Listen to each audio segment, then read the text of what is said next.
There's a quiet kind of power that comes from knowing when to walk away, not out of anger, not out of pride, but out of peace. We often think strength is holding on, but the truth is, sometimes it takes far greater strength to let go. In this video, we'll explore 10 signs it's time to walk away, and at the end, I'll share how to do it with grace, clarity, and power.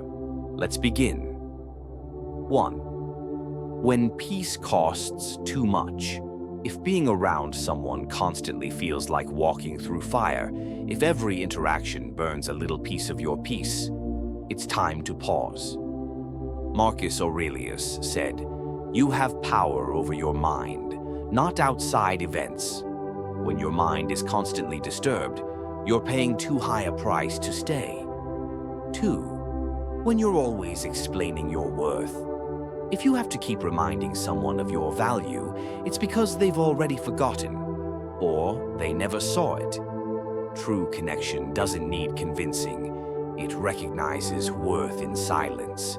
When you're constantly defending your heart, it's time to protect it instead. 3.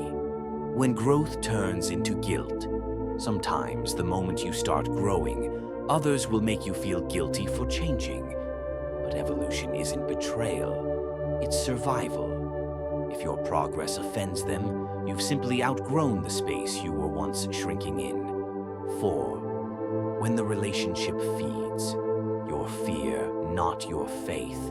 Whether it's a partner, friend, or workplace, if being there keeps you anxious, doubtful, or small, it's not loyalty, it's self-abandonment. The Stoics believed peace comes from harmony between your actions and your values. If the environment kills your courage, it's not your home anymore. 5. When you're always the only one trying. If you're the only one fixing, apologizing, or chasing, you're not in a relationship. You're in a rescue mission. And no one heals when one person keeps bleeding for two. Effort must be mutual. Otherwise, it's manipulation disguised as care. 6. When you confuse pain with passion. We romanticize struggle. We call chaos chemistry, and confusion connection. But love shouldn't drain you, it should direct you. If you confuse constant pain for depth, you're addicted to intensity, not intimacy. 7. When you're afraid of being alone. Fear is a poor reason to stay. Loneliness can be a teacher, silence a form of strength. The Stoics often practiced solitude, not to escape people, but to return to them stronger. If the only thing keeping you in is fear of leaving, you've already left yourself. 8. When they don't listen, they wait to respond. If every conversation feels like a debate, not a dialogue, you're not being heard. You're being tolerated. Real communication feels safe, not strategic. You deserve spaces where your silence is understood, not weaponized. 9. When you keep hoping, they'll change. Hope is beautiful, but it's not a strategy. If you've seen the same pattern 100 times, believing the next time will be different isn't faith. It's denial. Acceptance isn't giving up. It's seeing reality without resistance. 10.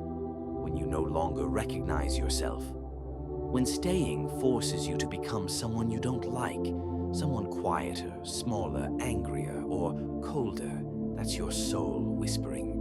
Walk away. The Stoics taught that integrity, not approval, defines peace. When you betray yourself to keep the peace, you lose both. How to walk away. The Stoic way. Walking away doesn't mean burning bridges. It means reclaiming your direction.